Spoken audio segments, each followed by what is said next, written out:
Israel की war cabinet का बड़ा फैसला, बड़ी खबर इस वक्त आपको दे रही है। दरअसल ईरान के खिलाफ की जाएगी कड़ी कार्रवाई। बड़ी और अहम जानकारी जो इस वक्त निकलकर सामने आई है, ईरान पर अलग अलग तरीके से हमले होंगे, ये बड़ी खबर इस वक्त निकलकर सामने आई है। दरअसल आपको बता दें, इजराइल ने इस ऑपरेशन का नाम आयरन शील्ड रखा है। कैबिनेट में फैसला लिया गया है कि ईरान पर अलग अलग तरीके से हमले होंगे और इसके लिए अमेरिका को विश्वास में लिया जाएगा। इजराइल के पीएम नेतन्याहू ने हमला करने के लिए आईडीएफ चीफ से टारगेट के विकल्प मांगे हैं, यानी किसी भी वक्त ईरान पर जवाबी कार्रवाई शुरू कर सकता है इजराइल। तो बड़ी खबर इस वक्त आपको हम दे रही हैं। दरअसल आपको बता दें, इजराइल की ये जवाबी कार्रवाई शुरू हो सकती है और ये जो तनाव है इजराइल और ईरान का, ये अब महायुद्ध में तब्दील होता हुआ नजर आ रहा है। किसी भी वक्त हमला हो सकता है और जवाबी कार्रवाई शुरू कर सकता है इजराइल।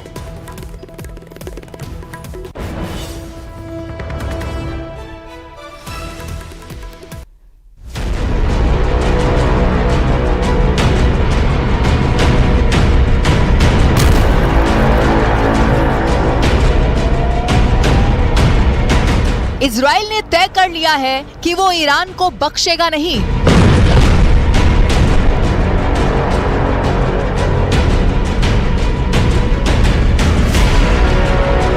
अमेरिका ने भले ही इजराइल को हिदायत दे रखी है कि वो किसी तरह की कोई जवाबी कार्रवाई नहीं करेगा, लेकिन तेल अवीव में सियासी गलियारों से लेकर इजरायली फौज तक में इसी बात पर चर्चा चल रही है कि ईरान को किस तरह से करारा जवाब दिया जाए।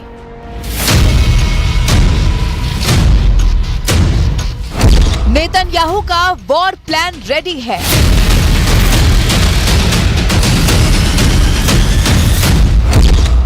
स्ट्राइक के लिए तैयार है इजराइल की सेना।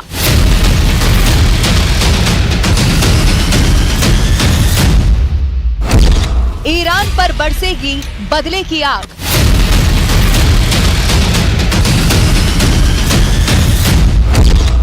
होगा हमला तो विश्व युद्ध तय है।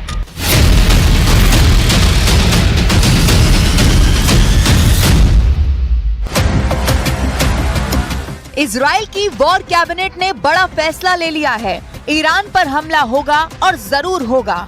इजराइल ऐसे ही इसे खत्म नहीं करने वाला। ईरान ने इजराइल पर सीधा हमला कर दिया है और इजराइल की वॉर कैबिनेट ने ये फैसला कर लिया है कि उसे सबक सिखाने के लिए इजराइल भी सीधा हमला कर देगा और बहुत ही जोरदार हमला करने वाला है।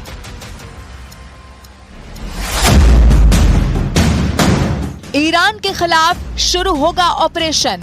ईरान पर होंगे सिलसिलेवार हमले, मिलिट्री, कूटनीति और साइबर हमले होंगे। इजराइल शुरू करेगा ऑपरेशन आयरन शील्ड। तेहरान में अहम ठिकाने पर हो सकता है हमला। नेतन्याहू ने आईडीएफ से हमले के लिए टारगेट मांगे। अमेरिका को भरोसे में लेकर होगा ईरान पर हमला।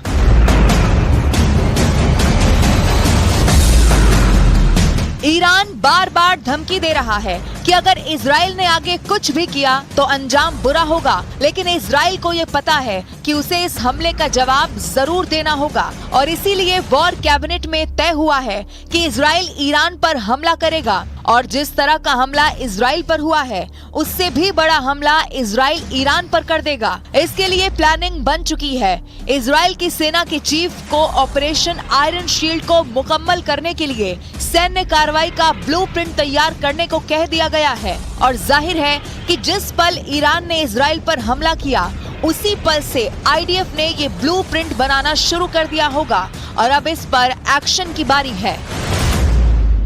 אנחנו מסתכלים קדימה, אנחנו שוקלים את צעדינו, והשיגור הזה של כל כך הרבה טילים, טילי שיוט, כטב"מים לשטח מדינת ישראל, יענה בתגובה।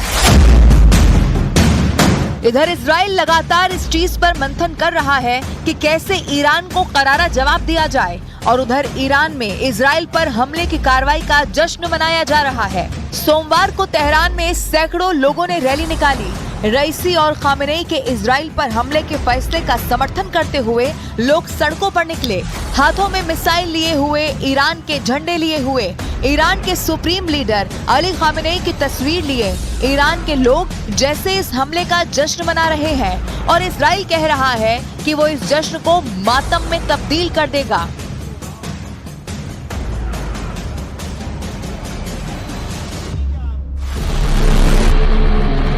कहने को ईरान ने 1 अप्रैल को दमिश्क में हुए उसके दूतावास पर हमले का बदला लेने के लिए इजराइल पर मिसाइलों की बारिश की और यहाँ तक कह रहा है कि उसका ये ऑपरेशन खत्म हो चुका है। लेकिन साथ में ईरान धमकी दे रहा है कि अगर इजराइल ने इसके जवाब में ईरान की जमीन या विदेश में ईरान के ठिकानों को निशाना बनाया तो वो और भी ज्यादा भयानक हमला कर देगा। और अब इजराइल ने फैसला कर लिया है, ईरान को सबक सिखाने के लिए वो हमला जरूर करेगा। हालांकि इजराइल के प्रधानमंत्री बेन्यामिन नेतन्याहू ने अमेरिका को जवाब देते हुए कह दिया है कि ईरान से पैदा होने वाले खतरों के लिए पूरी दुनिया को साथ खड़ा होना चाहिए। इजराइल के खिलाफ ईरानी हमले को विफल करने में अमेरिका, ब्रिटेन, फ्रांस और अन्य के समर्थन की गहराई से सराहना करता हूं। प्रत्यक्ष रूप से और अपने आतंकियों हमास और दूसरे संगठनों के जरिए ईरान आक्रामकता का पूर्ण पैमाने पर अभियान चला रहा है, जो न केवल इजराइल बल्कि पूरे मध्य पूर्व के लिए खतरा है। अंतर्राष्ट्रीय समुदाय को इस ईरानी आक्रामकता का विरोध करने के लिए एकजुट रहना चाहिए, जिससे विश्व शांति को खतरा है। ईरान ने दावा किया था कि उसने इजराइल पर हमला करने से 72 घंटे पहले ही व्हाइट हाउस को हमले के बारे में बता दिया था।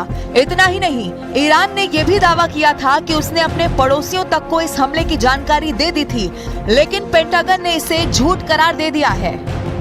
We were not given specifics by Iran, and to my knowledge, any specifics in terms of exact times, dates.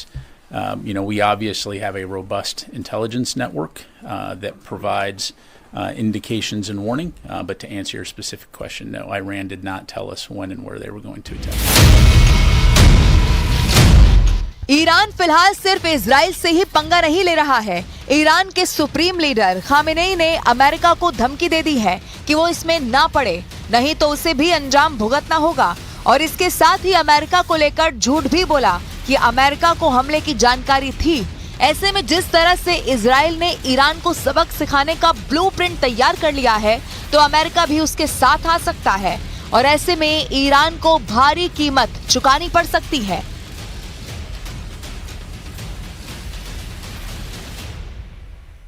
Israel Iran पर हमले की तैयारी कर रहा है, प्रधानमंत्री नेतन्याहू एक्शन में है। वॉर कैबिनेट की बैठक में फैसला हुआ है कि ईरान को इजराइल वो सबक सिखाएगा कि आने वाली सदियां याद रखेंगी। लेकिन ईरान पर इजराइल हमला कब करेगा, यह हमला किस तरीके का होगा और इसकी टाइमिंग क्या होगी, इसका स्केल क्या होगा, हमला ईरान के किस ठिकाने को निशाना बनाकर होगा, यह सब अब तक सीक्रेट है। और जब तक ईरान पर इजराइल मिसाइल नहीं दाग देखता, बदले की आग में जलता रहेगा।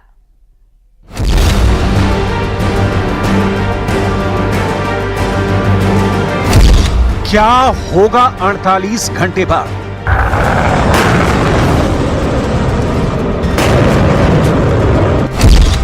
ईरान के 5 शहरों में खून ही खून।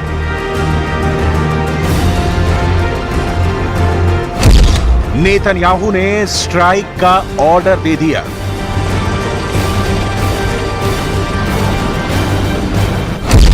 बिन अमेरिका इजराइल लड़ेगा युद्ध।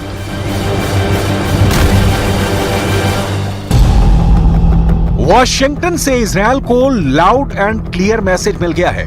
ईरान ने इजराइल पर 300 ड्रोनों से और मिसाइलों से हमला किया, लेकिन इजराइल अगर पलटवार करता है, ईरान को छठी का दूध याद दिलाता है, तो इस युद्ध में अमेरिका इजराइल का साथ नहीं देगा। मतलब इजराइल को अपनी जंग खुद के दम पर लड़नी होगी। क्या इजराइल अकेले दम पर ईरान पर आक्रमण करने और जंग जीतने में सक्षम है? इजराइल का अब तक का इतिहास अमेरिका के साथ, अमेरिका का सहयोग और अमेरिका के दम पर खड़ा है। अमेरिका इजराइल से पांव पीछे खींचता है, ईरान के खिलाफ इजराइल का साथ नहीं देता है, तो बाद में जो होना हो होगा। पहले तो ईरान और उसके साथी देश जैसे कि रूस और चीन इजराइल का कचूमर निकाल देंगे। इजराइल के पास भले ही दुनिया की सबसे एडवांस प्रतिरोधक क्षमता है, हवा में दुश्मन की मिसाइलों को नष्ट करने की क्षमता रखता है, लेकिन युद्ध में वो अकेला टिक पाएगा ये कहना मुश्किल है। इस हालत में इजराइल के पास क्या विकल्प है, इसकी डिटेल आपको आगे दिखाएंगे। आपको ये भी दिखाएंगे कि इजरायल के पास ऐसी कौन सी ताकत है जिसके बूते बेंजामिन नेतन्याहू ईरान से अकेले भी फरियाने का दम भर रहे हैं। लेकिन उससे पहले ईरान से बदला लेने की इजरायल की तैयारी देखिए।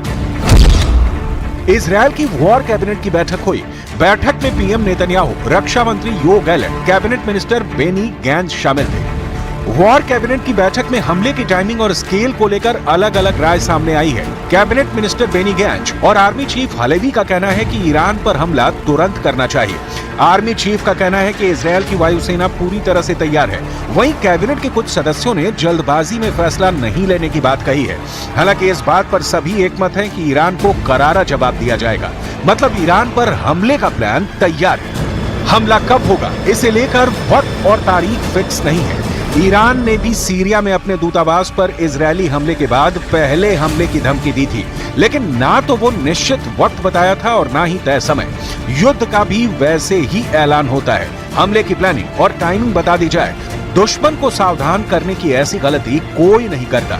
तो ये साफ नहीं है कि ईरान पर इजरायल कब हमला करेगा, सीधा हमला करेगा या कुछ और तरकीब अपनाएगा। तस्वीर साफ नहीं है। इजरायली सेना ने साइप्रस और अमेरिका के साथ ज्वाइंट ड्रिल की है, जिसे ईरानी हमले के बदले के तौर पर देखा जा रहा है। ड्रिल में लंबी दूरी के हमलों का अभ्यास किया गया है। इजरायली प्रधानमंत्री बेंजामिन नेतन्याहू ने भी हाल ही में तेल नौफ एयरबेस का दौरा किया है, जिसके बाद से बदले की कार्रवाई की आशंका जताई जा रही है। कहा तो यहां तक जा रहा है कि हमले की टाइमिंग तय नहीं है, लेकिन हमला कहां होगा, इजरायल ने इसका प्लान तैयार कर लिया है। एक्सपर्ट्स का मानना है कि इजरायल बदला लेने के लिए ईरान के परमाणु ठिकानों को निशाना बना सकता है। ईरान के परमाणु ठिकानों पर इजरायल के हमले का प्लान बहुत सोच विचार कर ही इजरायल ने उठाया होगा। अमेरिका और पश्चिमी देश ईरान के परमाणु बम बनाने का विरोध करते रहे हैं। ऐसी सूरत में अमेरिका ना चाहकर भी इजरायल के साथ खड़ा हो सकता है, क्योंकि एक तरह से इजरायल का ईरान पर हमला अमेरिकी हितों के मुताबिक ही होगा। इजरायल पहले भी ईरान पर हमले कर चुका है।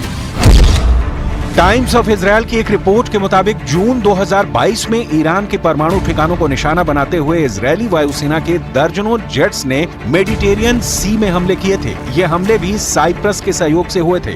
2021 में इजरायली सेना के तत्कालीन चीफ ने कहा था कि इजरायल ईरान के परमाणु ठिकानों को ध्वस्त करने की एक तैयारियां कर रहा है।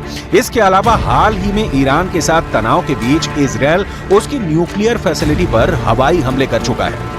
ईरान के पास परमाणु बम बनाने के लिए प्रचुर मात्रा में यूरेनियम है। युद्ध की सूरत में ईरान इसका इस्तेमाल करने से गुरेज नहीं करेगा। दूसरी ओर इजरायल भी परमाणु शक्ति संपन्न देश है, लिहाजा इजरायल की रणनीति दिखती है कि पहले ईरान के परमाणु अड्डों को तबाह कर दिया जाए, उसके बाद इब्राहिम रईसी की सत्ता को तेहरान से उखाड़ दिया जाए। ईरान के पास 3 अंडरग्राउंड यूरेनियम प्लांट्स हैं। ये प्लांट्स फोर्डो, नाटंज और कॉम में हैं। इसके अलावा रमसर, तेहरान और बोनाब में रिसर्च रिएक्टर्स फैसिलिटी हैं और इसफहान और बुशेर में यूरेनियम कन्वर्जन प्लांट है और एरिक में heavy water reaction production plant है। ईरान के हमले के बाद अमेरिकी राष्ट्रपति जो बाइडेन ने इजरायली पीएम नेतन्याहू से बात की थी। इस दौरान बाइडेन ने इजरायल को सुरक्षा का भरोसा दिया था। इसके साथ ही बाइडेन ने यह भी कहा कि जवाबी कार्रवाई को लेकर इजरायल अभी संयम बरते, लेकिन इजरायल कब तक संयम बरते? जिस देश का अस्तित्व ही खतरे में पड़ जाए, ईरान जैसी ताकतें हूथी, हमास और हिजबुल्लाह के लड़ाकों को लगातार इजरायल पर हमले के लिए उकसा रही हैं। हिजबुल्लाह ने तो गोलन हाइट्स पर रॉकेट दागने भी शुरू कर दिए हैं। गाजा में हमास पर इजरायल की जीत के महीनों बाद अब भी चुनौती बनी हुई है। यमन के हूथी लड़ाके लगातार इजरायल के खिलाफ रॉकेट दाग रहे हैं। मुस्लिम देश जिन्हें इजरायल के होने मात्र पर ऐतराज है, ईरान से हाथ मिला चुके हैं। इजरायल पर हमला करके ईरान भी जता चुका है कि मध्य पूर्व एशिया में उसके वर्चस्व को चुनौती नहीं दी जा सकती। लिहाजा इजरायल का बदले की आग में जलना स्वाभाविक है, लेकिन सवाल फिर वही घूम फिर कर आ जाता है कि इजरायल अगर अकेले ही ईरान पर धावा बोल देता है तो फिर रूस, चीन जैसी ताकतें इजरायल के खिलाफ खड़ी हो जाती हैं, तो क्या होगा? इस सवाल का जवाब आपको अमेरिकी बयान में मिलेगा। I've been in close communication with counterparts in the region, and we will continue to do so in the hours and days ahead. We don't seek escalation, but we'll continue to support the defense of Israel and to protect our personnel in the region. America भले ही Israel को संयम बरतने की सलाह दे रहा है ताकि मध्य पूर्व में युद्ध के हालात पैदा ना हो, लेकिन अमेरिका इजरायल के युद्ध में फंसने की सूरत में उससे किनारा नहीं कर सकता। इजरायल मध्य पूर्व में अमेरिका का सबसे बड़ा सहयोगी है और मुस्लिम देशों के बीच अमेरिका को अपना वर्चस्व कायम रखना है तो उसे इजरायल की जरूरत स्वाभाविक तौर पर है। और चलिए वक्त एक छोटे से ब्रेक का है, फौरन हाजिर होते हैं।